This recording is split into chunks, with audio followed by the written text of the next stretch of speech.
The picture is live on a gorgeous spring afternoon in Darlington, South Carolina. The temperature about 80 degrees, the sky's clear, and the leader in the Rebel 500 race is Cale Yarborough, a native of Timminsville, South Carolina, about 15 miles from this racetrack. He always likes to win at Darlington, but he's never won this race in his long and very illustrious career. He's won the Southern 500, but not this one. There are the standings at the moment. Yarborough and Donnie Allison, Benny Parsons, Dave Marcus, Darrell Waltrip, the defending champion in this race.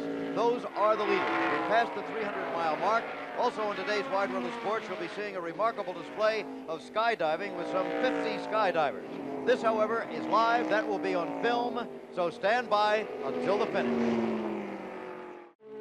The sun is beginning to move low into the sky of a beautiful day in Darlington, South Carolina. The leader in the Rebel 500 is still Cale Yarborough. There have been other leaders, to be sure. There's been Bobby Allison in the early going. He was the pole sitter, but he's been into the garage area several times and is no longer a factor. Donnie Allison, his brother, then took the lead. Darrell Waltrip, the defending champion in this race, briefly led, but it's been Cale Yarborough for a good while now. The young man, born near here in Timminsville, still lives in this area. The crowd cheering him on every lap because, although he's won the Southern 500 on this track, he has never won the Rebel. And, of course, he'd like to add it to the list of victories in his illustrious career. This is Jim McKay at our commentary position as we come to you live with Jackie Stewart, former three-time world driving champion. Down in the pit area, we have Chrissy Kanamaki, as always, the editor of National Speed Sport News, who'll be reporting on developments down there from here until the finish line. As I said earlier, we're well past the 300-mile mark now. As a matter of fact, we're approaching the two-third point of the race. There are a total number of laps of 367 on this track. It's 1.366 miles in length. In other words, it's not nearly as long as most of the other super speedways, places like Daytona, as the principal example. This is 1.366. It's the oldest of all the super speedways, having opened 28 years ago, and it's the most difficult. You know, Jackie, they always refer to this as a driver's course. In other words, that the relative importance of car to driver is more important here than on the other super speedways. Would you like to explain that? Well, first of all, I think we've got to recognize that Darlington, in fact, is not an oval. It's an egg-shaped racetrack. One end of it is narrower than the other.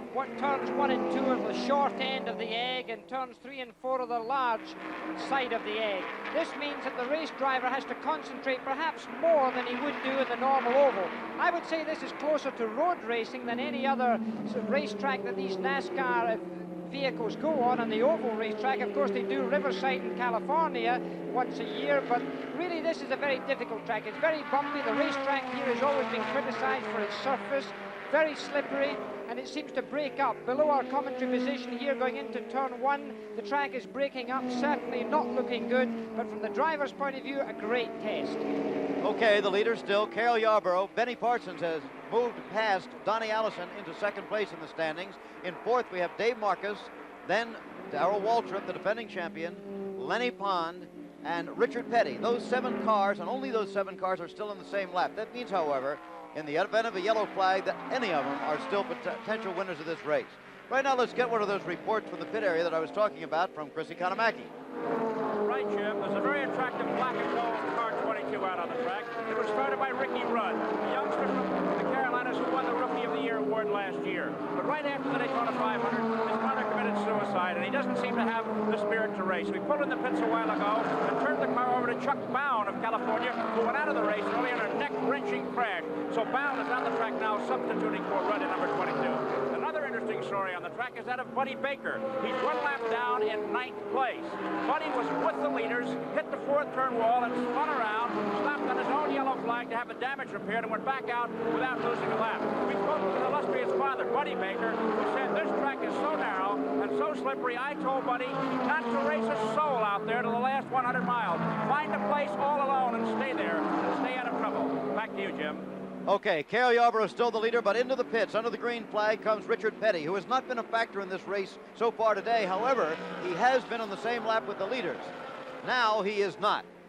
Well, Richard Petty, a man with enormous experience who's had a very dry spell in motor racing recently. He hasn't been getting the victories that King Richard is used to, nor his crew. Very efficient pit stop as ever, but there he went out on a green, remember, and this could be very costly for Richard Petty in this race. Okay, however, the fact that he has gone in under the green flag would indicate that a number of the other leaders may also have to come in under the green in a few laps. Of course, if a yellow flag comes out, that would be to the detriment of Petty and to the benefit of them. In the lead, Cale Yarborough is still all by himself. There's a good race for second going on between Benny Parsons in car number 72 and car number 1, Donnie Allison. Donnie Allison led this race for a good while. Benny led it very briefly, as did Darrell Waltrip. Darrell Waltrip at the moment, remember, is back in 5th place behind Dave Marcus, who is 4th in car number 2. Well, of course, there's nobody wants to win this race more than Cale Yarborough. If he were to win this race today, it would bring his all-time earnings up to more than $2 million. And there you see some of the other leaders coming into the pit. Benny Parsons and Donnie Allison, the two cars that are dueling for second place. They've just been feet apart, and now it's just a question of which one gets out of the pits the sooner and back up to speed. Now, this is literally racing in the pits. The two pit crews taking over the racing from the drivers. The seconds ticking by. And they're changing rubber as well as getting fuel in this case, and there you pull out. And he's getting a little difficult to get out, but it's now a race in the pit lane. There you have it.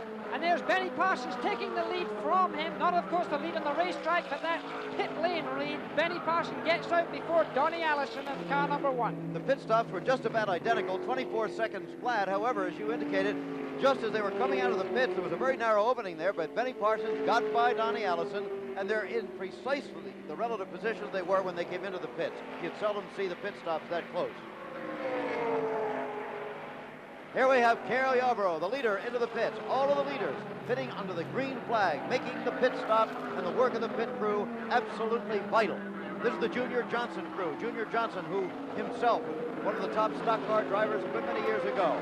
Now the owner of Cale Yarborough's car, and has been a most successful association. The same work being carried out in the Cale Yarborough car, outside rubber, tyres being replaced there. You can see the drills being added there as they tighten up the wheels, and there he goes out in 17.4 seconds. Okay, a fast pit stop for Cale Yarborough.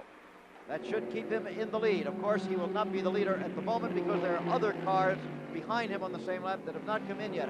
However, by the time all of the leaders, the cars on the same lap, have pitted, it should be Cale still out in front. Benny Parsons is the leader on the racetrack right now. Those are the official standings, with Donnie Allison second. However, as Cale gets back up to speed, we're going to see exactly how that develops. Cale Yarborough, born in Timmonsville, South Carolina. He's now moved to a town just a few miles away. Celebrated his 38th birthday just a couple of weeks ago. Lenny Pond has just pitted and gone back out again. And there you see a real close run there with Benny Parsons and Donnie Allison up there. This very narrow racetrack. There's only one groove around this racetrack. Very difficult for overtaking and passing other cars. You can see them coming down this long backstretch here. It's car number 72. The car of Benny Parsons goes into turn 3. Okay, the green flag is still out, racing at speed at about 145 to 150 miles an hour. We'll be live at Darlington until the finish of the Rebel 500. We'll be right back. Again, we're back live at Darlington, South Carolina, at the Darlington Raceway, the oldest of all the super speedways of the American South. It's a great stock car race, the Rebel 500, with Dave Marcus the leader. He's the leader, however, only because all of the other leaders have pitted under the green flag, and he is not. It means that Marcus must come in the next few laps, and that should mean that Cale Yarborough will go back into first place in the race. But at this point, that car number 2, driven by Dave Marcus, is the leader, and should a yellow flag come out at this moment, it would be a break for him. A big break for him. David Marcus, one of the consistent front runners in NASCAR racing, not one of the men who's won a great deal here in this circuit. That's kept to the old brigade, with the exception of a couple of new names that have come in over the last 3 or 4 years, particularly, of course, Darrell Waltrip, who we'll be seeing here, and, of course, Benny Parsons, too, because since 1975, Benny Parsons has come up to the fore. But Dave Marcus still hungry for the sort of success, and it looks to me like he's coming into the pits now. He's gone low on the racetrack, and there you see car number 2, David Marcus, heading towards pit lane now. This, of course, will take him off the front position, but he's still not too far away from the leaders. Wait a minute, is he coming in or not? Yes, here he comes. But in fact, okay. I think he was rather low in fuel because he went off the racetrack very early. He came off the racetrack early, surprisingly early. He came off as he went into turn 3. And you see him coming to a stop there. We've got our clock running on him at this time. You can see it in the right-hand corner of your They picture. don't want to turn around that way. So his problem will be staying on the same lap with the leaders because he came in so slowly, as you indicated. And then the length of the pit stop, of course, is added on to that. And that clock is running all too quickly for him at the moment. Dave Marcus was moving up the NASCAR ladder. He won his first race on the NASCAR Grand National Circuit in '75. The whole pit crew turning to push him out. He had stalled his engine when he came in. I think he had run out of petrol. I'm sure he's run out of petrol and he had to coast in, and that's why they had to push that car to get it fired up. A racing engine gets very hot, and when it comes into the pits, it's very difficult to restart. Okay, and so the leader once again now will be Cale Yarborough in his car number 11. Second place, Benny Parsons. Third place will be number 1, Donnie Allison. Chris Economaki, whom you may have heard there setting up for something in the pits just a moment ago, has a story for us, I believe. Chris, come on in if you have. Right, I have Travis Carter here. Travis, that last pit stop was very good when Marcus stopped to put you back in the lead. Cale is driving a backup car. It seems to be doing very well with it. What are his problems not having his regular car? Of course, as you might well know, had an accident in practice on Thursday and damaged that car beyond repair and had to go back to the shop and prepare a super speedway car for here. And I think we're all surprised it's running that well. Really, he's got one more stop. You're going to keep him out front? We hope he can. Of course, Cale's doing a tremendous job for us. Okay, Travis Carter and Cale Yarborough's pit. Back to you, Jim. Okay, discussing this man, the leader in the race in car number 11, Cale Yarborough, who for the past 2 years has been the NASCAR national champion on the year-long point basis. Last year alone, he earned on the racetrack $447,000. Well, that's a very profitable amount to be in there. You may have heard his crew chief talking about the fact that the car that you're looking at now, car number 11 of Cale Yarborough, is his super speedway car. Now, this is considered a super speedway from the old days, but of course it's only 1.366 miles around. When they talk of a super speedway today, they talk about Talladega or Daytona, that's 2.5 miles round, and where they have average speeds of in excess 180 miles an hour. Round here, they're averaging around 156 miles an hour. They have a different car for that. Normally, this would be called a short track car. It's narrower in its track when it's a super speedway car. So for the short tracks, they have a wide track. That's to say it's a wider car. The wheels are further apart, which gives it better traction. It allows the car to be sort of stuck to the road a great deal more, and they put the weight further forward in that car number 11 when it's a super speedway car, and of course that's what he's running here. He didn't expect to go this fast earlier today when I spoke to him and Jim spoke to him. He thought really he would have to be satisfied with running to last and running to finish. Instead of that, we see the man leading the race, and this gives you some indication of how versatile he is. Cale Yarborough started in 13th position in the 7th row of this race because he only qualified on the second day. The reason for that was the crash that they mentioned in the pits a moment ago. On the first qualifying day, we're going to take a look at what happened to Cale Yarborough. Here he was coming out of turn 4.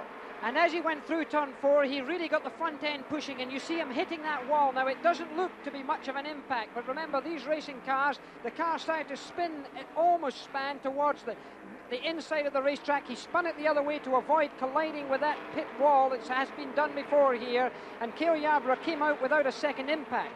The first impact, certainly, he caused much damage to his car. Okay, there he is, live again, live back out on the race course. Cale Yarborough, the leader. That was the crash that took place when he was practicing on Thursday. That meant he couldn't qualify on that day. Second day qualifiers, regardless of their speed, are always placed behind the first day qualifiers, the same way that it works for the Indianapolis 500. So that's why Cale Yarborough started in 13th position, way back in the 7th row. Very quickly, however, moved up among the leaders, and now is the leader in the race and has been for a good long while. We have an attendance figure, 60,116, easily a record for the Rebel 500. Last year, for example, they had 48,000. Number of reasons for that. One of them, of course, being the weather, which is splendid. The temperature just about 80 degrees if you've just joined us. Clear skies overhead, so they've come from all over the South. The infield is full of campers and vans and pickup trucks and ma and pa and all the kids and all the relatives are here for that matter.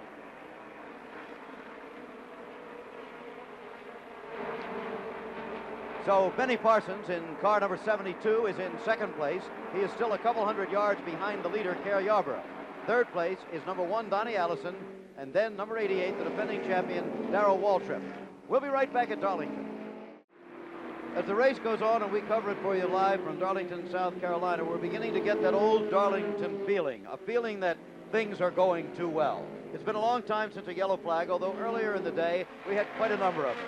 This track is known for what in some quarters is euphemistically known as action.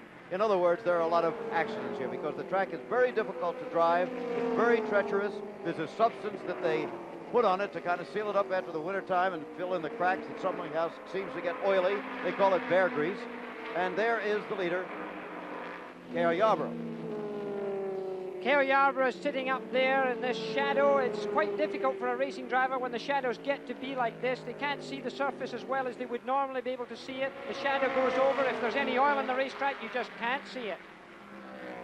Whoa, boy, did you see that? Cale Yarborough almost going off the racetrack.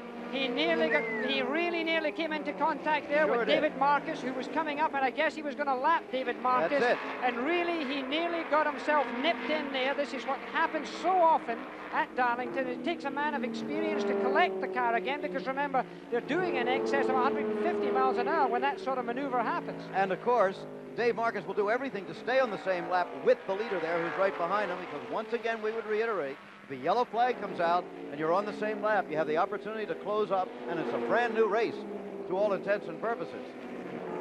Well, Chris Economaki right now is down in the pits of the second place car. That's car number 72 of Benny Parsons. All right, Chris. Okay, I'm here with Jake Gelder. Jake, you're about 8.5 seconds behind the leader, and Donnie Allison and Darrell Waltrip are breathing down your neck. What can Benny do?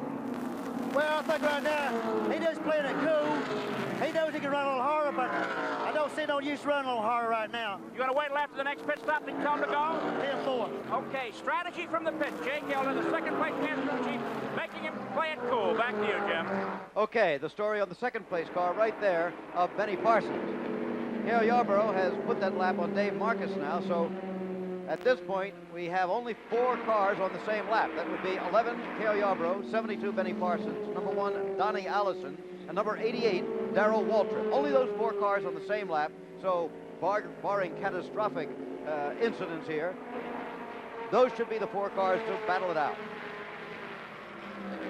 Okay, we have there Donnie Allison, the red car, number 1, and Darrell Waltrip, number 88, and that has developed into quite a good battle now, and they're not too far behind the second place car, number 72 of Benny Parsons. And right now it's Waltrip defending his title in this race, trying to pass Donnie Allison, who was the leader for a good many laps before we came on the air live. And here you see him drawing out to see if he can wedge himself past Donnie Allison. Not to be done in this lap as he goes round this turn 1 and 2 here. This racetrack is so narrow. They don't seem to get high on the racetrack. And look at him trying to overtake him there as he goes out turn 2, and he's done it. A clean pass by Darrell Waltrip, the green and white car, number 88, as he gets past the red car of Donnie Allison. It almost looks like Donnie's had a problem. It certainly does. He's definitely slowing down. He's going to come into the pits. Come in. Yep. Donnie Allison will come into the pits, as his brother Bobby has been about 5 or 6 times today. Bobby just went back out again, by the way, if you can believe it, Jackie. He's been in the pits about 40 or 50 laps. But here is Donnie Allison, who led the race, as his brother did, who was just passed by Darrell Waltrip, and then after he was passed, suddenly seemed to slow down. He's overshot his pits. Yep. He, in fact, has overshot his pits. Now he has to reverse back in. What an expensive pit stop this could be. Very slow indeed. He's now getting himself into position. That's cost him about 20 seconds. Now we'll only have 3 cars on the same lap. That would be Yarborough and Benny Parsons and Darrell Waltrip. Chris Economaki, you saw there for a moment. All right, it looks as though... Go ahead. It looks as though Donnie Allison has a right front tire problem, which allowed him to get past. His brakes are not holding either. He overshot his pit. He had to come back, and that's a no-no. This could be a penalty before the race is over. Now they've shut the engine off. The trouble may be more serious, and Donnie is getting out of the car. We're going to try and get a word with him here as he gets out. He apparently knows that it's done for the day. He's unhooking his radios and so forth, and we'll catch him when he gets out of the car. Chris, can you hear me? Yes, I can. While we're down with you, what happened to David Pearson? The valve dropped in his engine earlier, and they put the car in the garage. He's out for the day. Okay, that's a report on yet another of the famous drivers here today. Number 21, David Pearson, who is also out of it. The brothers Allison are now out of it as far as winning is concerned. Only 3 cars on the same lap. Cale Yarborough, the hometown favorite here. Benny Parsons, the one-time Detroit cab driver. and Darrell Waltrip, who's the defending champion. So an interesting story still shaping up, and there's not too much of a difference between second and third at the moment. Can they catch first? Well, we're going to find out, because we'll be here until it is over. Again, we're back at the Darlington Raceway in South Carolina, where the action is live. I'm Jim McKay with Jackie Stewart in our basic commentary position. There's how they stand. Cale Yarborough, then Benny Parsons, Darrell Waltrip. Only those three cars on the same lap. Then Dave Marcus and Richard Petty in 4th and 5th places. Down in the pit area right now, we have Chris Economaki. I believe he has Donnie Allison. Do you, Chris? Go ahead if you do. John, that was a sudden decision. What was the trouble? I broke a right front suspension, Chris. Something's been wrong with the car for a pretty good while. You know, it got to where it wasn't doing the same thing in the corner, and I'm sure what happened just finally gave up. You know, I was trying to just run a good smooth time so I'd be there around the end. I feel like my car was as fast as anybody's here, and I just was trying to take care of it. And you look tuckered out, Donnie. Well, I am a little tired. It's awful hot, but I could have made it easy the whole way. Well, another sad day for Donnie Allison. Back to you, Jim. Okay, thanks, Chris. You know, Jackie, there was some talk about brakes here, and you would think that this track would be extremely rough on brakes, and yet Benny Parsons told you and me before the race that he really doesn't have that problem. No, he said he didn't have a great braking problem. This is one of the racetracks, and there you see, by the way, the man who's leading this race in the top left-hand corner, Cale Yarborough, in car number 11 as he goes round there. It's suggested that the braking situation as they go around here, they brake hard going into turn 1 and turn 2 here, or this is taken as one sweep, and then they brake again at the end of the back stretch going into turn 3. He says that it's not a heavy braking situation, and when he comes into the pits he doesn't get brake fade, because I imagined in these very heavy stock cars on a circuit like this where they have 2 pedal applications per lap on the brakes, that when they do come into the pits they could run into a brake trouble, but that doesn't seem to be the case, although it seems to have happened with Donnie Allison. All at the moment, still Cale Yarborough the leader. Benny Parsons in second place is still about 100 yards behind. But at these speeds, of course, that is virtually nothing. We're told there's a bit of debris there. You can see it, yeah. Something on the racetrack, but no yellow flag. I don't know whether the officials are not aware of it.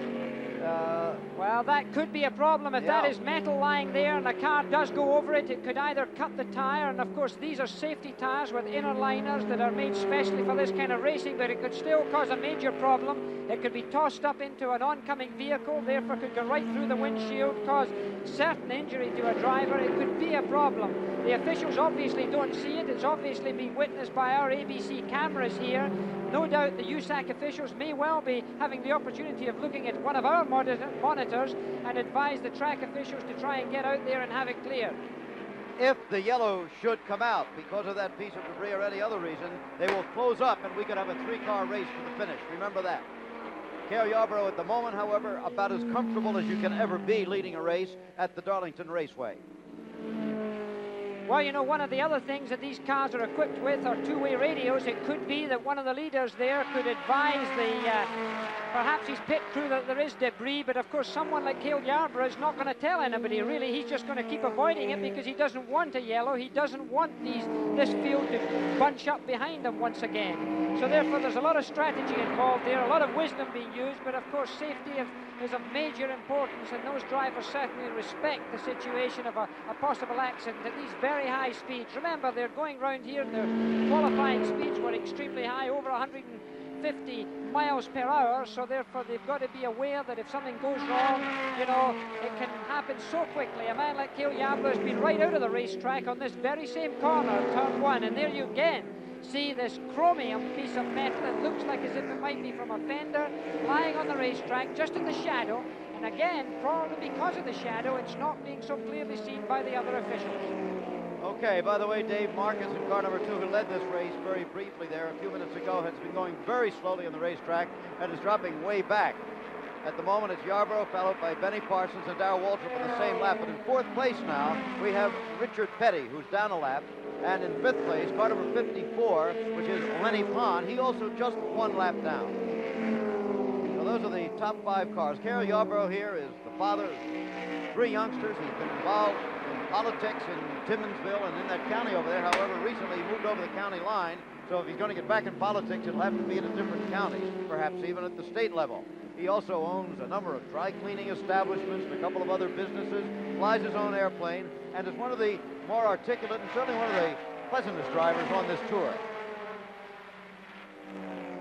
If he wins this race, and only if he wins the race today, he will go past the 2 million mark. However, he could start piling that up very, very quickly because last year, as I said, he won almost $500,000. Now, that's not all his. That is the total winnings for the car and for the team, and the percentage for each driver will vary. So again, the standings show Yarborough, Parsons, and Waltrip. Then one lap down, Richard Petty and Lenny Pond. It's all live when it comes to you from Darlington in South Carolina. We're back again live at Darlington, where a sudden and startling development has taken place. Benny Parsons in car number 72, who had been trailing Cale Yarborough by a couple hundred yards for a long, long time, suddenly has closed that gap, and as you see, is right on the rear fender of the race leader. Slower cars being given the move over flag in front of them, as Cale Yarborough and Benny Parsons are now hooked up in a duel, and in third place, Darrell Waltrip is closing in on them. In fact, I'm sure that Cale Yarborough, in fact, has gone slightly slower. That's why the others have closed up, and there's something. And look at Darrell Waltrip. Darrell Waltrip really moving in there, trying to get through there, but this very narrow racetrack is causing them all that little bit of trouble. All three of them have now successfully moved by J.D. McDuffie in car number 70, so they're out of traffic at the moment, and this will be pure NASCAR racing. It should be sensational. Here they come with Benny Parsons moving down low, trying to take the lead from Cale Yarborough, and he's done it. Yarborough now second, and Waltrip third. Let's see if Darrell will immediately try to set up to also pass Yarborough. Cale apparently having at least a small problem with his race car. What do you think it might be? Handling or engine or what? I'm sure it's a handling problem. There's something wrong because he moved right over and he's allowed Darrell Waltrip. Cale Yarborough's in trouble. He's moved right over. He's going much slower on the racetrack right now. It's either handling or his engine's given a couple of coughs. It seems to me that the car wasn't handling well. He wasn't coming out of the turns as fast as he normally does. And he's certainly taking a breather right now. He's allowing those two other drivers there, Benny Parsons and Darrell Waltrip, to really kick it up together. And they're going round there, but in fact, Cale hasn't dropped back too far behind them. No. He's not letting them go. He's staying in that draft, maintaining the draft, going at a slower number of revolutions per minute, saving his engine a little bit. And now he goes up very high, it seems, as he in turn 3 there. There's something wrong with Darrell Waltrip's car. He's obviously in Cale trouble. Yarborough, you mean. Cale Yarborough. Yep. There's something wrong with him. He's definitely got a handling problem. Meanwhile, the duel for the lead now is Benny Parsons and Darrell Waltrip, cars number 72 and 88. They couldn't be much closer unless they were side by side, and that's what we could be setting up to see when they get to the final lap of this race. We've almost reached the 400-mile mark of this race. The last lap was turned in exactly 33 seconds. That's 149.018. That's very fast. Very fast for a race because so many times they qualify fast, and of course they don't go as quickly in the race. They qualify, of course, at about 151 miles an hour, right. But this is a very fast speed for a race, and of course these two drivers going head to head. Right now, this is close racing. You can't get it any closer. Remember, very tight little circuit, 1.366 miles around. And although the racetrack's quite wide at parts, Jim, the racing surface itself is very, very narrow. Remember now that we only have 2 cars on the same lap. Excuse me, no, we still have 3 cars on the same lap. Cale Yarborough dropping back, but not dropping back that quickly. Those 3 cars, I should say, on the same lap. In 4th place, Richard Petty in number 43. In 5th place, Lenny Pond in number 54. And we're going to keep an eye on them because before this is over, everybody could lose that lap. Well, Darlington is famous over the years for never allowing its spectators to fall asleep, and no one should fall asleep in front of the television set either, because anything can happen. When something gets this close, there's about 24 cars still running out of this original 36 that started the race, and of these 24, anything can crop up. One car can spin off, and because of the tightness of this racetrack, as we've seen earlier today, other cars can be involved. In so many cases in the past, it's been the lead cars that have been involved in dramas. A crowd of more than 60,000 jammed into the Darlington Raceway here in South Carolina. We said they've come not only from all over the Carolinas, but from all over the South and You also see license plates from as far away as Canada. Number 43 there is Richard Petty. We're documenting that he is in 4th place in the race. He's been driving a typical Petty race, except that his car simply has not seemed to be competitive.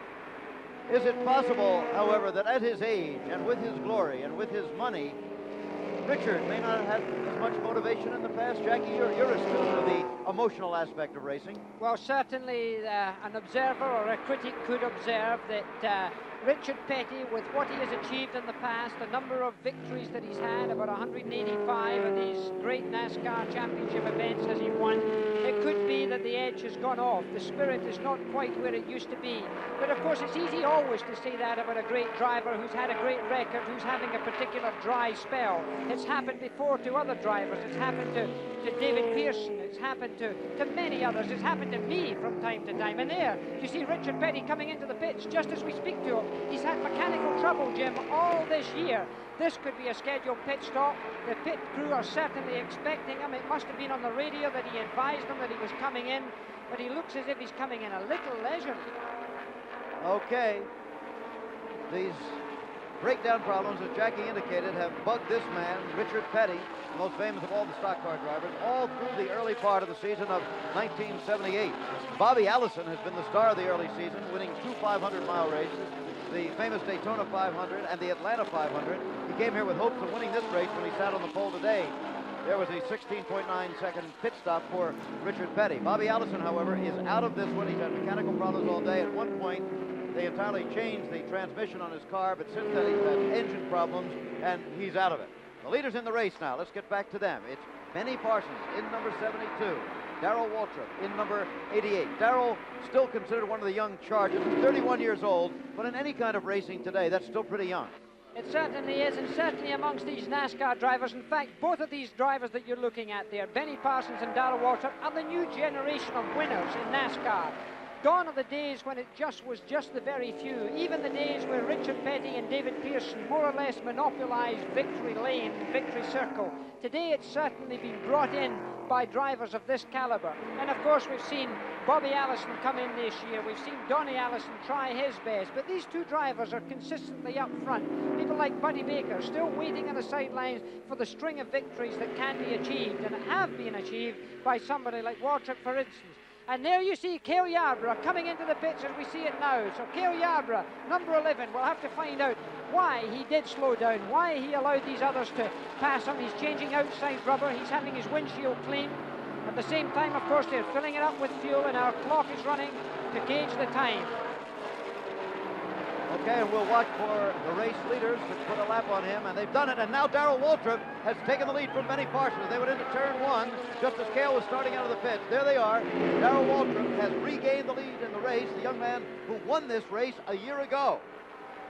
And a sensational win it was. It was a confused finish in this very race a year ago. Darrell Waltrip coming in and doing a very experienced maneuver for a very young driver. And again, here you see him today in the forefront. Car number 88, the green and white car driven by Darrell Waltrip, one of the young lions, one of the young superstars. Very articulate, good-looking man, looks after his sponsors and everyone else for that matter, and becoming a great favorite to the NASCAR spectators. So now it's Waltrip the leader, Benny Parsons second, and only those two cars are now on the same lap. 1 lap down, we have Cale Yarborough. 2 laps down, in 4th place is Lenny Pond, and behind him, also 2 laps down, is Richard Petty. That's the way the leaders stand in the Rebel 500. Less than 100 miles to go. We're going to be with you till it's over. Darrell Waltrip continues to lead the Rebel 500. We're in the final 100 miles of this race as we come to you live. Down in the pit area, Chris Economaki, our man down there, is near the Darrell Waltrip operation. Chris, I wonder if we could find out what their plans are and their needs are as far as pit stops are concerned from here on in. Well, the story is that at lap 316, if it stays green, Darrell will make his last pit stop, and then his crew will change 2 tires. If it's yellow, they'll change 4. But in case of a 4-tire change, these tires have been out in the sun. They've got the 4 tires covered up so that the stagger remains the same. They're planning very heavily on this last stop. They want to get him out very quickly. Waltrip was very critical of his pit crew after the Atlanta race, and they're on edge to see that they get him back in the race with a winning edge. Back to you, Jim. All right, Chris. Well, lap 316 is just 11 11 laps from now. So we'll be keeping an eye on Darrell Waltrip for that all-important, what he hopes will be his final pit stop. He certainly was critical of his crew at one point. As a matter of fact, he's put them into training. He had them running, he had them jogging, and that's something new for the Southern boys to do some training for the pit crew, because some of them aren't as lean and hungry as one would expect. They're pretty heavy in some cases. Of course, they've got to be pretty strong to carry these big wheels and tires and churns of petrol around. But Darrell Waltrip, of course, very conscious, one of the new generation of drivers, one of the safety-conscious drivers, one of the few men that thinks a lot about safety, about his uniform, about the type of driving gloves, driving shoes, crash helmet, and everything else that he wears. I like to see this. I've obviously been very keen in safety all the way through my career. It's nice to see one of the new drivers thinking the same way, Jim. Well, as you indicated, it's kind of tough to keep in shape here in the American South. You, as a man who has not only a craving but a deep love for pecan pie with vanilla ice cream, would know better than most that it's tough to keep the pounds off down here. Well, it's very difficult. Every time I come down here, I think I indulge in all the pecan pie that exists in the South. We got to get you going on grits, however. You don't quite understand about grits with the butter and the salt and pepper, but enough of that. Here's the leader in the race, Darrell Waltrip, still very narrowly leading Benny Parsons. Could Benny Parsons be saving a few revs, just hanging in behind him? Well, I think he probably has no reason right now to go for the lead. He's obviously watching very carefully the performance of Darrell Waltrip's car. Remember this, these race cars don't handle the same in every corner. Each race car has a character and a personality of its own. Some are slightly better than others in different parts of the racetrack, and you saw there, look at this now. I think he's coming into the pits. Darrell Waltrip's just been passed by Benny Parsons. He's coming into the pits early under the green. Chris suggested he was waiting for 316 laps. We're now looking at about 309 laps. As Darrell Waltrip comes into the pits now under the green, this could be crucial.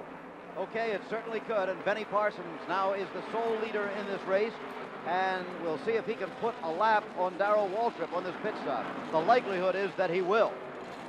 Then he would be the only car on the same lap, but of course he has obviously a necessary pit stop coming. There it is, 15.7 pit stop for Waltrip. Well, the training that the Waltrip team have done with regards to their jogging and their training is in fact paying off. But here is our leader now coming into the pits. Benny Parsons, he also is coming into the pit. So therefore, the two men who have obviously got to look after each other have come in at the same time. So there's no detriment. Remember, 15.7 seconds it was for Darrell Waltrip in this new super fit team of his. It'll be interesting to see how this car goes with regards to it stopping the pits. Okay, now remember that the time you had spent decelerating coming into the pits and accelerating coming out. Look at that, exactly the same to the 10th of a second. However, as we said, the deceleration and acceleration time will also can make a difference. Here comes Darrell Waltrip into turn one. Looks like he will pass Benny Parsons. Ooh, and he made a rather bold move to get by that back marker. He has passed Parsons. Darrell Waltrip has taken the lead as Parsons is still getting back up to speed. So the acceleration-deceleration factor worked in favor of Waltrip. Indeed it did, but it's amazing the accuracy of these mechanics, the accuracy of putting... Oh, and there's something... A driver came in off of turn 4, went into the pits far too abruptly there as we look down the long pit straight here. I thought that was a very dangerous move that carried on there. He really came from the high groove on the racetrack, and in fact it's Buddy Baker who came up from really on the fast groove, coming off of turn 4, shot with great abruptness into the pit lane. If there had been any other cars below him in the racetrack, surely it would have caused a mighty accident, but Buddy Baker obviously was looking over his shoulder in his rear view mirror. It was a very quick stop for Buddy, and there he goes out the pit lane. What it looked like was a guy in the outside lane suddenly making a left turn on a city street, right? And I don't believe that's allowed in your American highways, is it? Not normally.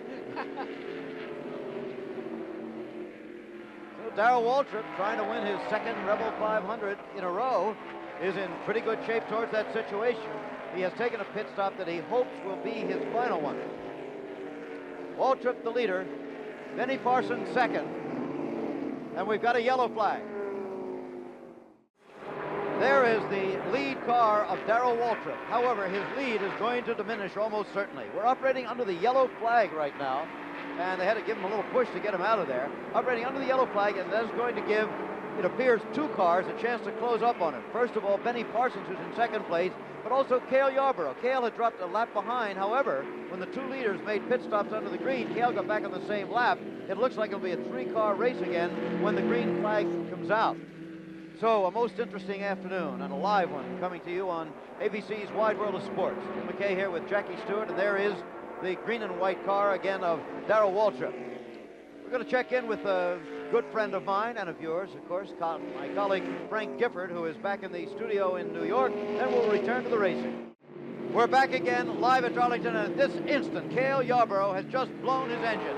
He had got back into contention, was battling for the lead with Benny Parsons and Darrell Waltrip, when suddenly, between turns 1 and 2, the engine blew. The yellow flag comes out immediately and sets up once again a two-car race, possibly to the finish. Here's how it happened.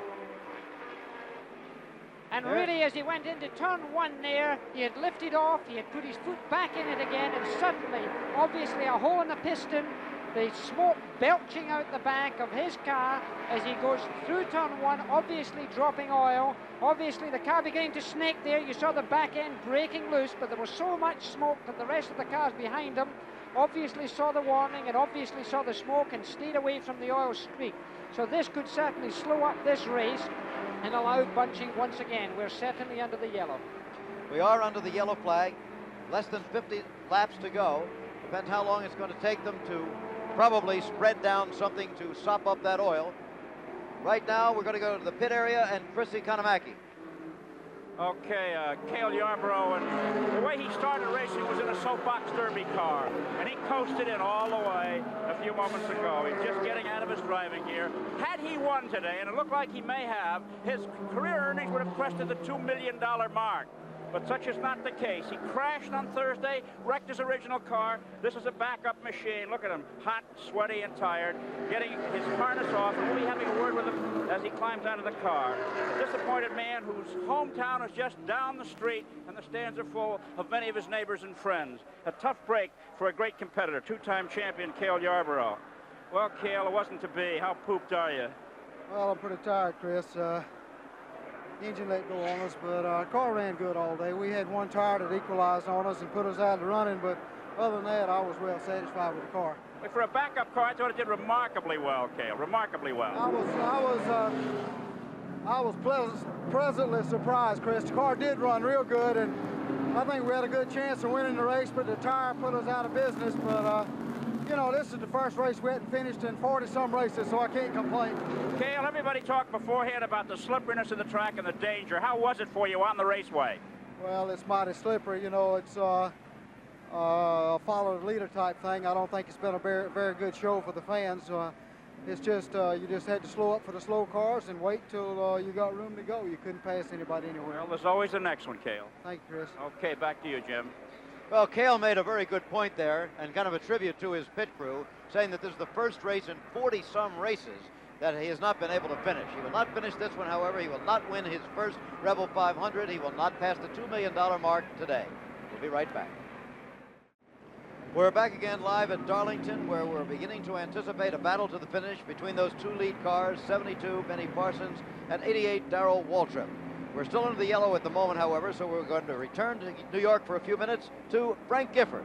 We're back again at Darlington. The yellow flag is still out. The race we're watching is live. It's the Rebel 500. We're nearing the closing stages now of what has shaped up into a two-car race between car number 72, Benny Parsons, and car number 88, Darrell Waltrip. Now, Benny Parsons is a 36-year-old former taxi cab driver from Detroit who for several years now, however, has made his home in Ellerbe, North Carolina, where he is perhaps its best-loved citizen, very active in civic affairs and things like that, known for his consistency more than his winning, although he's won a lot of races, and that kind of bugs Benny Parsons. In second place, Darrell Waltrip, a rather emotional, charged-up young man of 31 years who won this race last year and who has been emerging as a new star.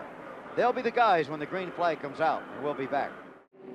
We're back again live at Darlington. Jim McKay with Jackie Stewart, and the leader in the race is Benny Parsons in car number 72. But right behind him is car number 88, Darrell Waltrip. This is the story right now. Only these two cars on the same lap. If nothing goes wrong, if the cars hold up, it could be this way until the final lap. In fact, to the final turn. Because very often gentlemen, whoever is in second place will sit there and wait to, as they call it down here, slingshot the final car on the final corner of the race. Benny Parsons, as we said, is 36 years old.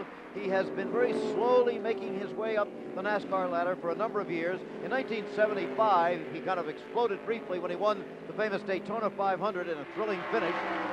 Since then, he's been making his mark in the more consistent way. In 1975, he won only that one race. In 76, he won 2 races. Last year, he won 4 races.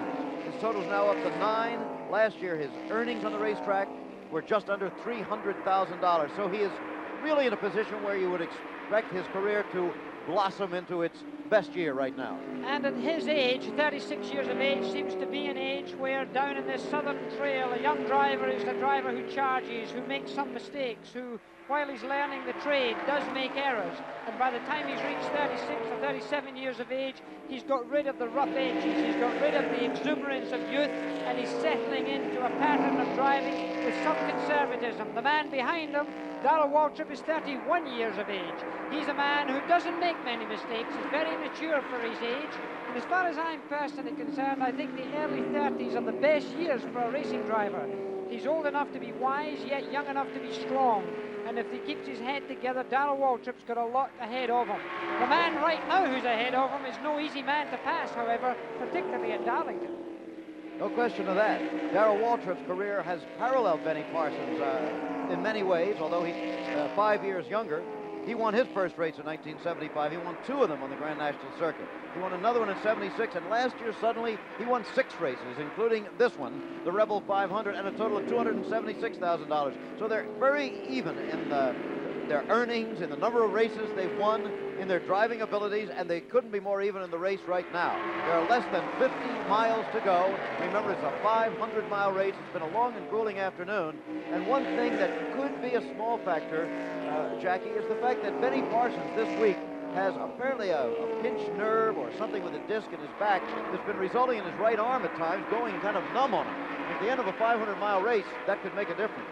Well, certainly you don't want any physical handicap around this racetrack. The temperature today is hot. It's on about the 80-degree mark. Inside the race car, the temperature certainly will be up around, I would imagine, about 120 degrees, maybe a little more than that. The drivers themselves will lose 5 or 6 pounds of weight without any problem at all. It'll just seep out of them. They'll be soaking wet when they come out.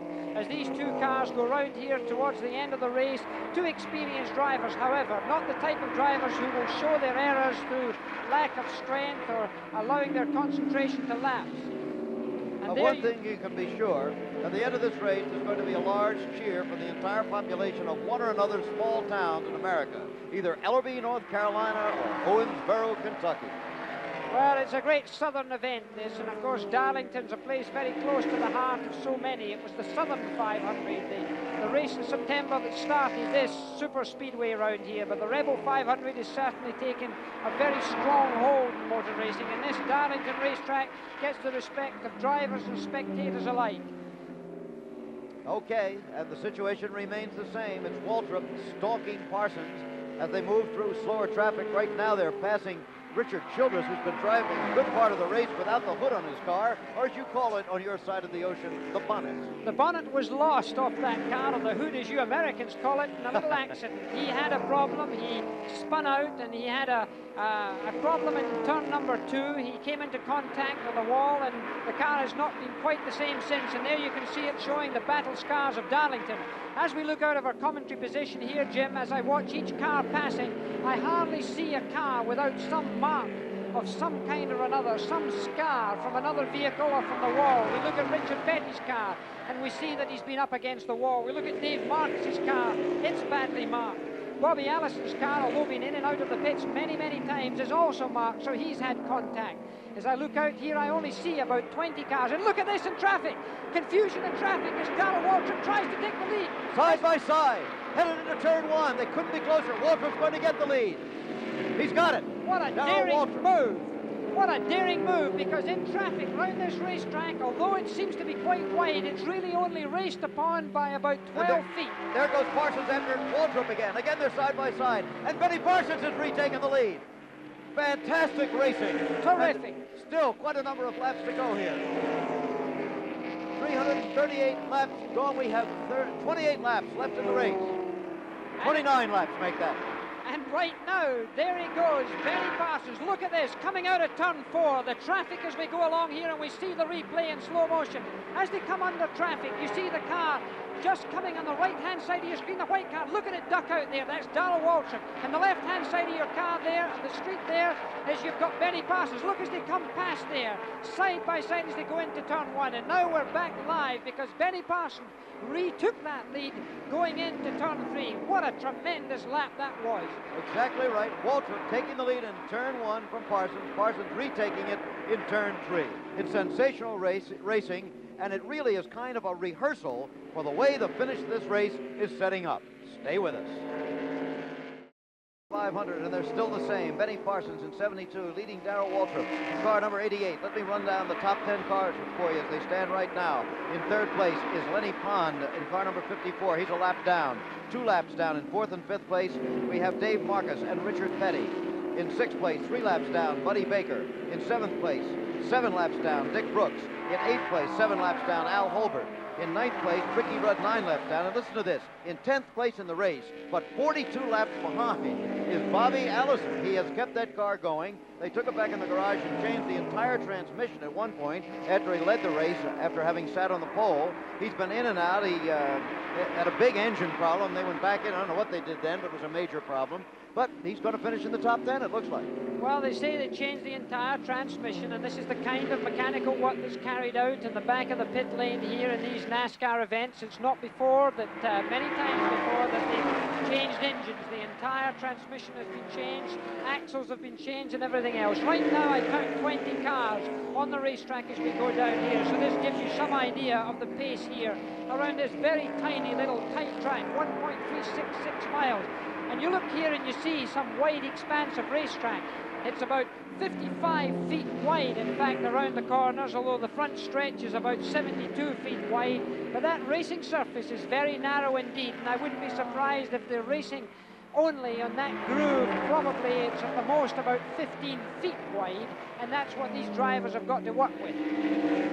We mentioned that Bobby Allison is in the top 10, although he's 42 laps down. You might wonder why they keep putting the car back on the racetrack. Of course, the reason in his case particularly is that he is battling for the lead in the year-long NASCAR point chase. He's in second place at the moment, and those points are very important to him now and later in the season. At the moment, the important situation here, though, is still this one. It just goes on and on, as you can see. The tension begins to build because, you know, on the last lap, possibly on the last turn, whoever's second may have the advantage, and pretty soon you have to decide whether you want to be first or want to be second, and sometimes you don't have a choice. If you're in the lead, the other guy can continue stalking you. And of course, one of the things you're looking at right now is slow traffic, getting through other cars, and if this happened at the wrong time on the last lap or on the last 2 laps, then dramatically the race order could change. So the drivers have not only got to race the racetrack on these closing laps, they've got to look at their strategy, they've got to look well ahead of themselves with about 1 or 2 laps to go to see where other slower cars may be on that racetrack when they get into that last race down the back stretch heading for turns 3 and 4, because you very seldom can slingshot coming off turn 4 and get to the finishing line first on this racetrack. Of course, last year there was a sensational finish in this race where Darrell Waltrip, and look how close they are right now. It looked like they even came into contact. Darrell Waltrip almost ran into the back of Benny Parsons as they were high on the racetrack going through there in turn 1 and 2. Really, the drivers have to concentrate immensely at this time, and these long shadows that we're looking at on the racetrack right now certainly don't help a driver's perception as far as distance is concerned. And now there are going to be 18 laps left in the race as they cross the start-finish line. You talk about the shadows, Jackie, as they come down the home straight, it looks like they're almost looking right into the setting sun. Can that be a problem to them? Well, it certainly can. In many racetracks around the world, we've seen situations where drivers have been dazzled by reflections and certainly by the low sun. I remember a great American driver who used to work with ABC and Wide World of Sports, Phil Hill, used to carry goggles around with him, taped up with little slits only to be seen through the tape, because when he drove in the Le Mans 24-hour race or in the Sebring 12-hour race, when the sun was going down, he could just view through the little slits so that he didn't get as much of that strong sunlight as possibly he could have got with more open goggles. Phil Hill, I'm sure, is one of the most interested followers of Mario Andretti's quest for the World Driving Championship this year.